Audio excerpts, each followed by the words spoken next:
Hi, Professor Fote here with another J-Tools Online. This one is about finding stories.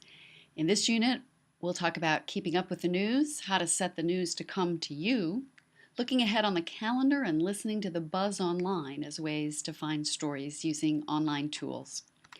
First up, in order to find a story, you have to know what's going on with the news. And there's a whole separate J-Tools unit on 5 quick ways to keep up with the news. So if you haven't seen that one, you might want to pause this and go take a look at that one first. So if you know what the news is through these 5 quick ways, then you can look for the next step, the next person to talk to, the next angle in the story. And that's one way to find a new story. Second tip is set the news to come to you. NCC News has already done that. We have an email where PR practitioners can send us news releases. And you get to it by going online to exchange.syr.edu, and you'll see here the user ID and password, and these are also noted on the website. And as you'll see here, there are press releases from the fair, from politicians, from the sports department, from the Onondaga County Legislature, and those are telling about events that might be a story or a new trend or someone in the news might be a story for you. Another way is to sign up for alerts from CBS or any of the other networks. I like the idea of having the news come to you. Did you know that you can set up Google to send you alerts whenever certain terms that you specify are in the news? The link for how to do that and info is on the J-Tools website here. And remember, the university sends out a daily email that alerts you to potential interesting stories. You should be automatically subscribed as a student. Third tip, look ahead on the calendar. We put together all these different calendars from city to arts organizations to the tourism group.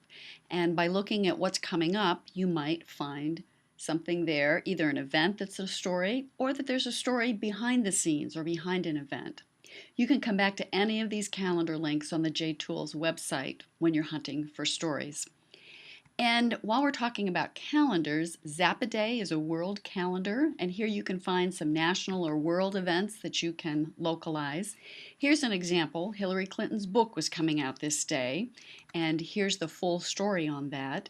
And since she was a New Yorker, a senator here, you could find people in Syracuse who are bound to want to read it or have a commentary on it. Also, another tip for these Zap-A-Day web pages, scroll down on the daily web page and look for the section that says New Products and Releases. It's great for tech stories or for consumer stories. Now, fair warning on Zap-A-Day, it used to be free. Now you only get 4 days ahead of the current date free, and that is if you register. Related to the calendar, here's my absolutely best tip. Don't you suppose that sometimes a newspaper reporter puts in a story some future event, such as when the defendant will be sentenced or when the next report comes out about something?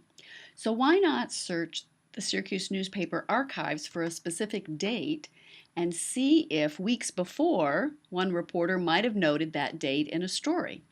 It could be a story for you now.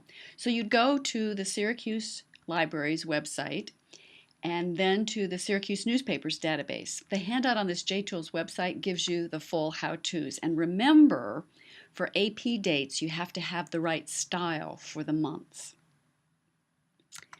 Tip 4 is to listen to the buzz online. Take a look at this cartoon. Yes, a lot of what's on social media is incessant barking. So how to filter out the barking?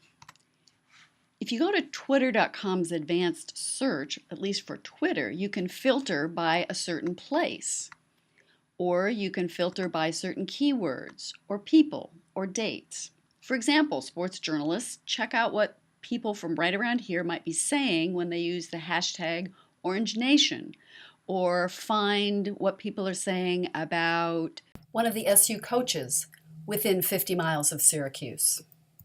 You can also search Twitter within itself by filtering, for example, OrangeNation near Syracuse within 50 meaning miles. and all these search operators. This list is also on the website, so you can come back to it. Another way to listen to the buzz is to check what's trending on social media, Google, Bing, or hashtags. They don't always work, but every once in a while you might find an idea. And then how about crowdsourcing? Using Facebook or Twitter. Here's Jana Barnello. She is in her third reporting job now in Portland, Maine. And once Angelina Jolie had her double mastectomy, Jana wanted to do a story related to that. So she put this post out on Facebook. And she got lots of women who commented back, including this woman who became the profile of her story. And if you'd like to see Jana's full story, the link is on the website. So here's a wrap up on 4 ways to find stories. Keep up with the news and then look for the next angle, the next development, either by following news or setting the news to come to you. Look also on calendars and listen to the buzz online.